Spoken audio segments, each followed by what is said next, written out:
Ujilah aku Tuhan, cobalah aku Tuhan, selidiki batinku dan hatiku,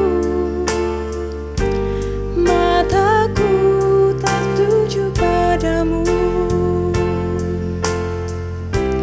Aku cinta padamu Tuhan, aku rindu hadirat-Mu Tuhan, aku ingin selalu dekat padamu, menikmati kehadiran-Mu. Ku nyanyi Hosana bagi Rajaku yang duduk di tahta. Aku muliakan dan ku agungkan, Kaulah yang disembah.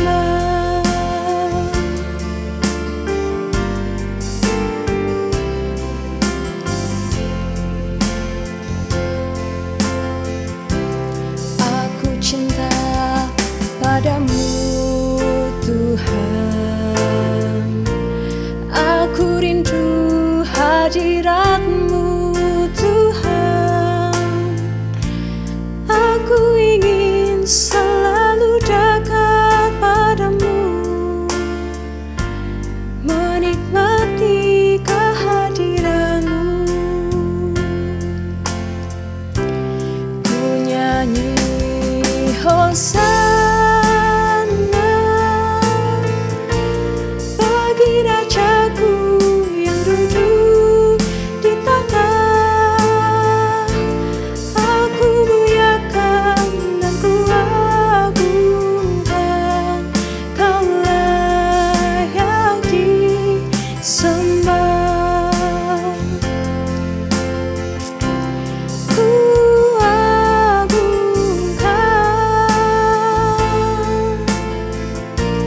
Yesus Raja, Dia berkuasa dan layak disembah.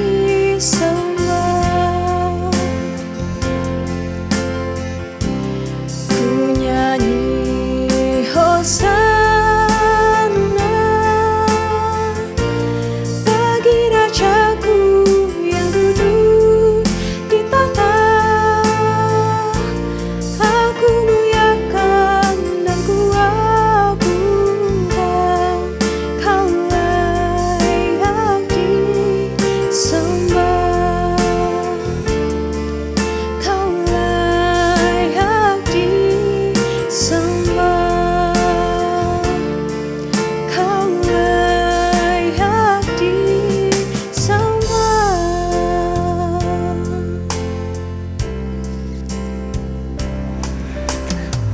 Shalom Bapak dan Ibu serta saudara-saudara yang terkasih dalam Tuhan Yesus Kristus. Kita bertemu kembali dalam siaran Cahaya Kasih Gereja Kristen Jawa Prambanan. Hari ini kita akan belajar tentang bagaimana pola asuh pada anak kita, khususnya di masa pandemi ini. Bapak, Ibu, dan saudara yang terkasih, bacaan yang menjadi dasar kita ambilkan dari Amsal 22 ayat yang ke-6. Demikian firman Tuhan. Didiklah anak muda menurut jalan yang patut baginya, maka pada masa tuanya pun ia tidak akan menyimpang daripada jalan itu. Bapak, Ibu, dan saudara yang terkasih, minggu ini seharusnya anak-anak kita sudah mulai masuk sekolah kembali di tahun pelajaran yang baru. Namun, apa dikata Bapak Ibu bahwa pandemi ternyata masih mengancam kesehatan dan keselamatan kita. Pemerintah masih mengambil kebijakan untuk menerapkan PPKM, bahkan PPKM darurat untuk saat ini, Bapak dan Ibu. Bapak, Ibu, dan saudara yang terkasih, mau tidak mau, anak-anak kita masih harus belajar lagi di rumah, belajar secara online. sehari dua hari belajar dari rumah memang sangat menyenangkan dan mengasihkan. Akan tetapi bila sudah berbulan-bulan, bahkan sekarang sudah 1,5 tahun ini, anak-anak kita belajar secara online memang menyusahkan Bapak Ibu, membosankan, bahkan menyebalkan. Nah, kita selaku orang tua mungkin juga demikian. Bapak Ibu yang terkasih, selama anak belajar di rumah, dan kita pun selaku orang tua juga harus bekerja dari rumah, maka intensitas pertemuan kita dengan anak-anak kita semakin tinggi Bapak Ibu. Hal ini tentunya tidak mudah bagi orang tua yang harus mendampingi anak-anak kita untuk belajar. Nah, Bapak Ibu yang terkasih, bagaimana pola asuh pada anak kita selama pandemi ini?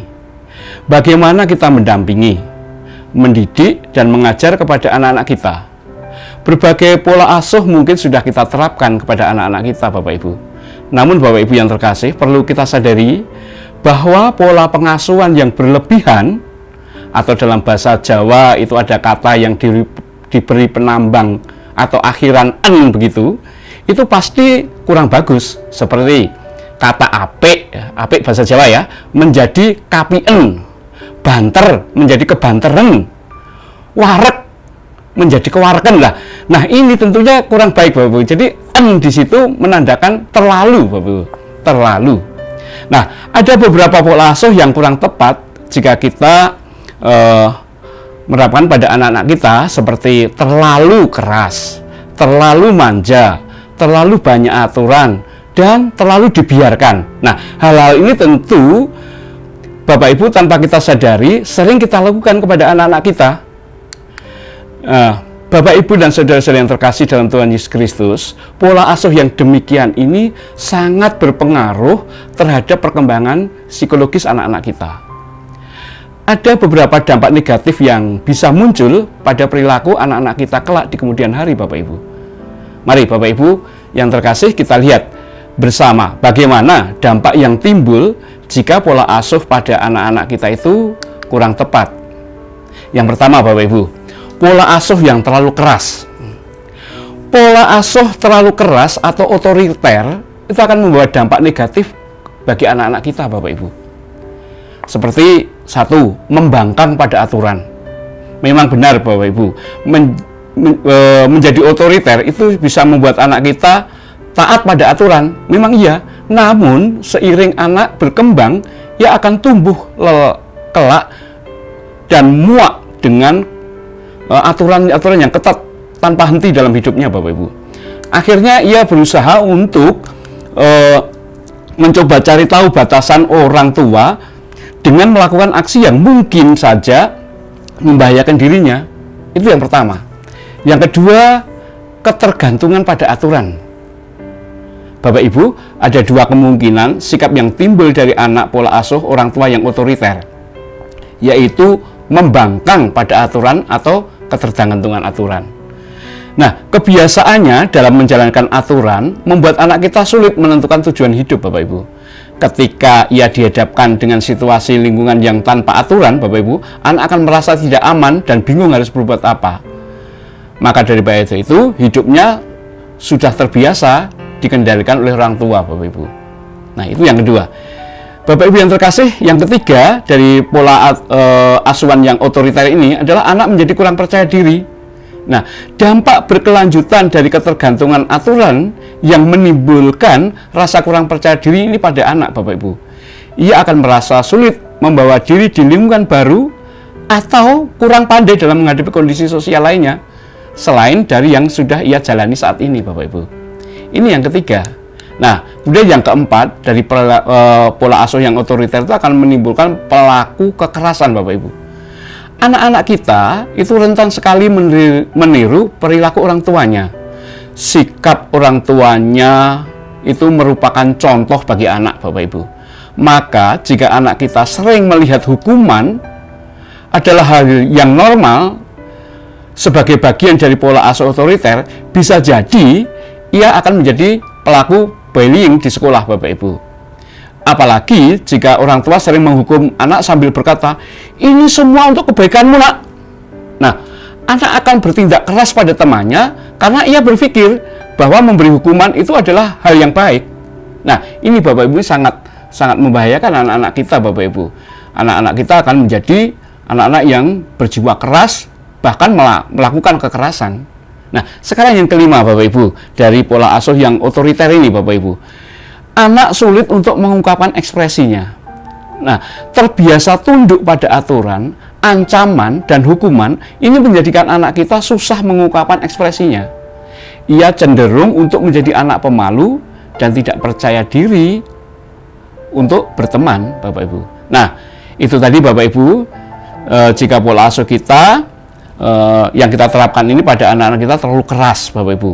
Nah, Bapak Ibu yang kami hormati, Bapak Ibu yang kami sayangi, yang terkasih dalam Tuhan Yesus, bagaimana sekarang dengan pola asuh yang terlalu memanjakan anak, Bapak Ibu? Ini ada juga pola asuh yang terlalu memanjakan anak. Kalau tadi otoriter, ini justru yang terlalu memanjakan anak. Nah, Bapak Ibu dan saudara yang terkasih dalam Tuhan Yesus Kristus, orang tua pastinya ingin memberikan yang terbaik untuk anak-anaknya, agar anak-anaknya bahagia.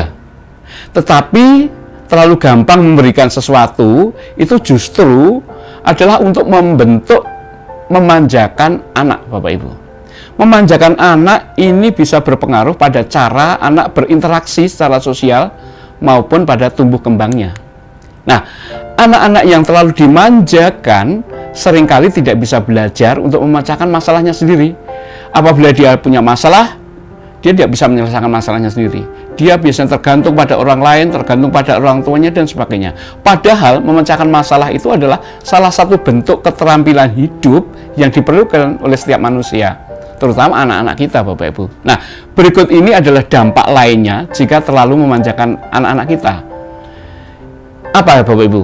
Satu, ketergantungan. Nah, anak-anak yang manja bisa menjadi terlalu bergantung kepada orang tuanya. Ini juga bisa mempengaruhi cara dia memaknai konsep kebahagiaan. Bisa jadi anak yang dimanjakan menganggap orang lain itu sebagai sumber kebahagiaannya. Dan dia, efeknya Bapak Ibu, dia tidak bisa bahagia kalau dia itu sendirian. Nah, Bapak Ibu, yang kedua adalah anak kita menjadi kurang bertanggung jawab, Bapak Ibu. Mengapa demikian? Nah, ketika anak-anak terbiasa dimanja, Bapak Ibu, mereka jadi punya kecenderungan untuk tidak bertanggung jawab. Anak-anak yang manja tidak dapat memahami konsep kapan harus bertindak dewasa dan menyelesaikan masalahnya sendiri. Nah, anak-anak ini yang biasanya dimanja, itu maaf Bapak Ibu, dia gampang marah dan malas. Karena tidak memiliki kedewasaan emosional dan kurang memiliki keterampilan memecahkan masalah. Ketika dewasa kelak, tentu dia akan susah untuk mandiri dan menjalankan kehidupannya secara maksimal, Bapak Ibu.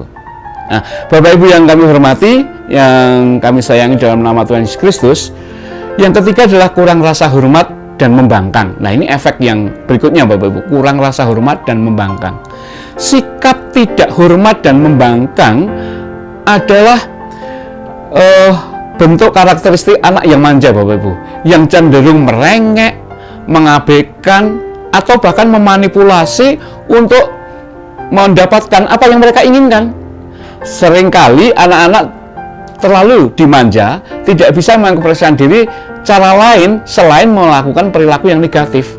Nah, pembangkangan ini, Bapak Ibu, bisa menjadi respon alami pada anak-anak yang terbiasa dimanjakan, Bapak Ibu.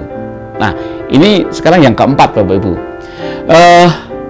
Yang keempat adalah keterampilan hubungan yang buruk. Jadi anak-anak kita itu nanti akan memiliki keterampilan hubungan yang buruk, Bapak Ibu, terhadap orang lain. Nah, apa itu, Bapak Ibu? Karena anak-anak yang dimanja itu mereka kurang belajar bahwa sebuah hubungan yang ideal itu melibatkan memberi dan menerima. Anak-anak yang dimanjakan dapat mengalami kesulitan dalam menjalin dan menjaga hubungan yang baik. Anak-anak yang manja dapat menjadi tidak peka lagi, Bapak Ibu, terhadap kebutuhan orang lain. Mereka cenderung mudah marah dan ingin segera mendapatkan apa yang dimintanya. Nah, inilah Bapak Ibu bentuk-bentuk dari konsep pola asuh yang kedua. Sekarang pola asuh yang ketiga, apa itu Bapak Ibu? Ini termasuk pola asuh juga yang kurang tepat kalau kita terapkan kepada anak-anak kita, yaitu apa? Terlalu banyak aturan, Bapak Ibu. Mungkin kita seringkali di rumah membuat aturan-aturan yang terlalu banyak untuk anak-anak kita, Bapak Ibu. Nah, Bapak Ibu yang terkasih, setiap orang tua tentu sayang kepada anak-anaknya dan berusaha memenuhi apa yang mereka inginkan. Nah, agar anak-anak ini tidak melakukan hal-hal yang tidak dikehendaki, biasanya, tidak jarang, orang tua itu terkadang membuat aturan-aturan begitu. Namun, seringnya peraturan itu dibuat tanpa melakukan diskusi terlebih dahulu dengan anak-anak kita, Bapak Ibu, dengan buah hati kita ini loh. Nah, padahal dalam memutuskan sesuatu yang menyangkut pribadi anak, Bapak Ibu, semestinya meminta pendapat anak agar aturan yang dibuat itu tidak berdampak sebaliknya kepada anak kita. Nah, Bapak Ibu, ini beberapa dampak negatif jika kita terlalu banyak membuat aturan, Bapak Ibu. Jika anak kita terlalu diatur begitu, Bapak Ibu. Apa itu? Yang pertama, Bapak Ibu, yang pertama adalah kehilangan kebebasan. Ketika dikekang dan terlalu diatur, membuat anak itu tidak nyaman tinggal di rumah, Bapak Ibu. Selain itu, perasaan jenuh dan bosan bisa mudah hingga justru ini akan memunculkan masalah yang baru, Bapak Ibu. Karena apa? Anak-anak kita tidak betah di rumah. Dia mesti sering banyak main, banyak di luar rumah dan sebagainya. Nah, karena apa? Mereka merasa terkekang itu, Bapak Ibu. Nah, masa kecil merupakan bagian atau fase perkembangan yang sangat mudah berpengaruh dalam pembentukan kepribadian anak ketika mereka dewasa kelak, Bapak Ibu. Nah, perlakukan anak kita ini sesuai dengan kemampuan dan kebutuhannya. Nah, itu Bapak Ibu yang pertama. Yang kedua sekarang, dampak negatif yang kedua, Bapak Ibu. Apa itu? Kemampuan anak yang tidak berkembang. Jika terlalu diatur, jika terlalu overprotective dari kita kepada anak kita, Bapak Ibu, ini anak kita akan kesulitan untuk menemukan potensi dalam dirinya. Padahal kita tahu bersama, Bapak Ibu, untuk bisa menemukan potensi yang hebat dari anak-anak kita ini membutuhkan dukungan orang tua dalam mengakomodasi segala keperluan anak. Nah, sehingga anak bisa dengan leluasa mengeksplorasi kemampuannya. Ini, Bapak Ibu. Jadi, memang sebaiknya orang tua kita kurangi untuk dengan banyaknya aturan-aturan itu. Itu yang kedua. Yang ketiga, Bapak Ibu, anak-anak kita sulit bersosialisasi. Nah, ini, Bapak Ibu. Jika orang tua terlalu membatasi ruang bergaul, teman, masyarakat, maka membuat pribadi anak kita itu menjadi kaku saat bersosialisasi. Anak kita menjadi kurang cakap dalam membangun komunikasi yang baik dengan orang lain. Nah, hal tersebut, Bapak Ibu, berpengaruh kepada pribadi anak kita sampai dewasa nanti. Ketika anak ketemu dengan orang lain yang belum mereka kenal, mereka sangat sulit untuk berkomunikasi awal itu. Nah, mereka biasanya bisa berkomunikasi kalau itu memang sudah dikenal, sudah akrab tuh baru bisa. Tapi jika mau ketemu dengan orang baru, mereka agak kesulitan, Bapak Ibu. Nah, ini anak-anak kita menjadi sulit bersosialisasi, Bapak Ibu. Yang keempat, Bapak Ibu, apa? Yaitu individualis. Nah, karena terlalu dikekang tadi, maka anak-anak kita lebih banyak menghabis waktu mereka sendiri, Bapak Ibu. Menyendiri sendiri begitu. Dan bisa memicu munculnya sikap individualisme pada diri anak dan menjadi sosok yang tidak peka terhadap keadaan sosial dan bahkan muncul sikap egois, Bapak Ibu. Nah, ini perlu kita waspadai, Bapak Ibu. Nah, yang kelima, Bapak Ibu, hubungan dengan orang tua tidak nyaman. Nah, anak yang terus-menerus dikekang, ditekan, dan diatur itu lama-kelamaan bisa memunculkan sikap antipati terhadap orang tuanya sendiri dan bahkan bisa menjadi bibit-bibit munculnya kebencian seseorang anak ini kepada orang tuanya. Nah, ini Bapak Ibu, maka memang sebaiknya hubungan ini kita buat hubungan yang sangat harmonis. Jangan sampai hubungan ini menjadikan anak-anak kita dengan orang tuanya saja mau bicara takut, mau bahkan mendekat saja takut. Nah, inilah ini perlu diwaspadai bersama, Bapak Ibu. Bapak Ibu yang terkasih dalam Tuhan Yesus Kristus, yang keenam, anak ini akan nanti memiliki sikap yang suka melamun, Bapak Ibu. Nah, hal negatif lain penyebab terlalu mengatur anak adalah anak akan banyak melamun. Dia akan menjadi pendiam, dia sulit bersosialisasi, dan merasa tidak nyaman apabila berada di lingkungan yang ramai.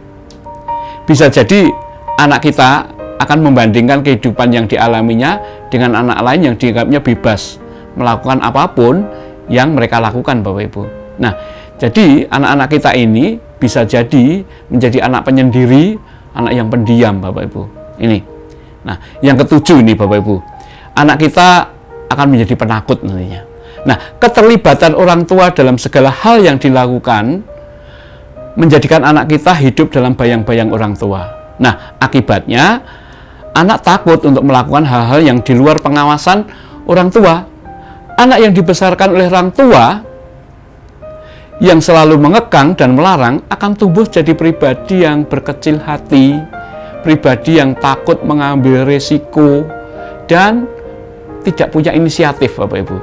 Nah, anak ini jadinya seperti ya dia menjadi penakut, apa-apa tidak berani mengambil sikap, apa-apa tidak berani mengambil risiko, takut ini, takut itu, dan sebagainya. Tidak berani mengambil inisiatif untuk melakukan satu dan lain hal, Bapak Ibu. Nah, ini. Dan, Bapak Ibu, ini ada satu lagi, Bapak Ibu yang terkasih, bahwa anak kita adalah nanti akan menjadi anak yang suka berbohong.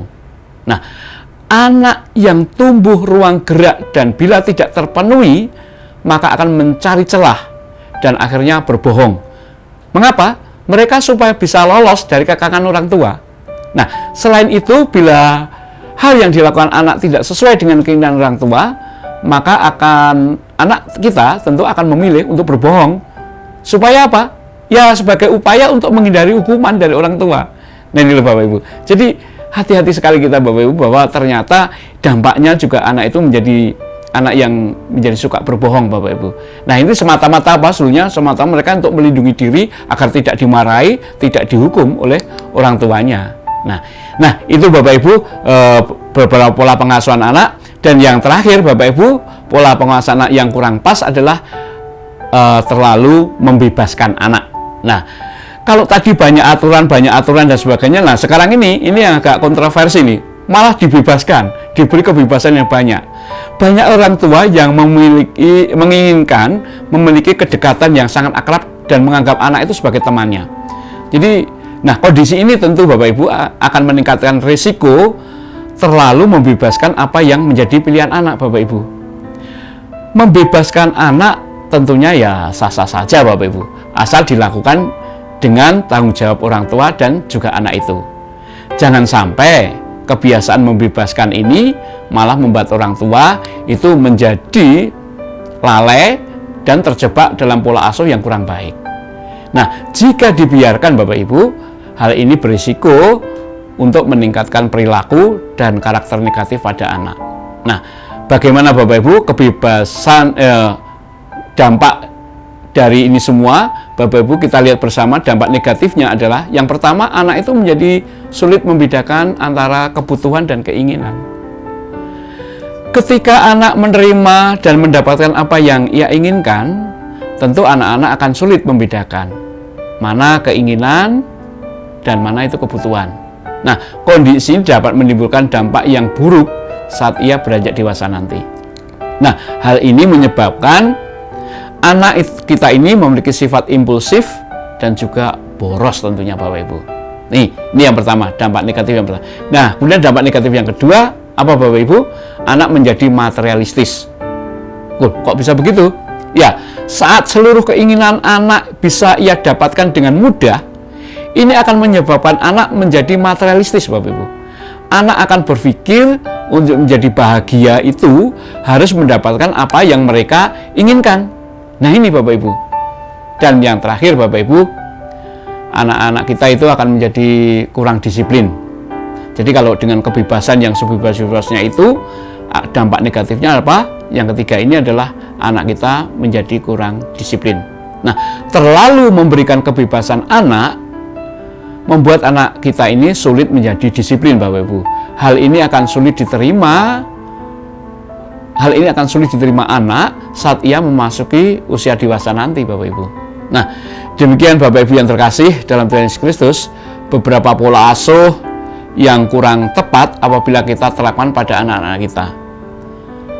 Mari Bapak Ibu dan Saudara terkasih, khususnya keluarga muda, kita belajar kembali bagaimana menerapkan pola asuh yang baik untuk anak-anak kita. Ya, mari Bapak dan Ibu, kita bekali dan kita songsong masa depan anak-anak kita menjadi anak-anak Tuhan yang sesuai dengan harapan orang tua dan gereja. Tuhan memberkati Bapak Ibu. Mari kita berdoa. Bapa kami yang bertahta dalam kerajaan surga yang mulia, puji syukur kami panjatkan kehadirat-Mu Tuhan, di mana pada saat ini kita belajar bagaimana kami harus menyiapkan anak-anak kita, anak-anak kami ke masa depannya dengan pola asuh yang sesuai dengan kehendak-Mu. Ajari kami Tuhan untuk dapat mendidik, mengasuh, dan membesarkan anak-anak kami ini seturut dengan kehendak-Mu ya Bapa. Khususnya di masa pandemi ini Tuhan, anak-anak kami harus belajar dari rumah. Tentunya tidak mudah bagi kami juga untuk menerapkan pola asuh yang baik. Ya Bapa yang makasih, Engkau datang untuk menyelamatkan kami dan membebas kami dari segala penderitaan. Kami mohon padamu, berikanlah kesembuhan bagi saudara-saudara dan sahabat-sahabat kami yang saat ini sedang terkapar karena virus corona yang semakin merebak saat ini ya Tuhan. Tuhan, berikanlah kami berkat kesehatan, semangat, dan keceriaan yang sangat kami butuhkan, agar kami terbebas dari belenggu ketakutan, kecemasan yang hanya akan menurunkan daya tahan dan imun kami untuk melawan virus COVID-19 ini ya Tuhan. Ya Tuhan, ya makasih. Semoga kami semakin percaya dan kami semakin beriman, agar kami semakin berani menyandarkan hidup kami sepenuhnya kepadamu ya Tuhan. Dan kami pun Kau beri kemampuan untuk semakin berani menjadi saksi di antara sesama kami ya Tuhan, sehingga mereka pun semakin percaya pada Engkau, bahwa Engkau lah Tuhan Allah kami. Maka dari itu Tuhan, ampunilah kami yang masih sering menuntut Engkau untuk melakukan kehendak kami ya Tuhan, bukan kehendak-Mu. Dalam nama Bapa, Putra, dan Roh Kudus. Amin.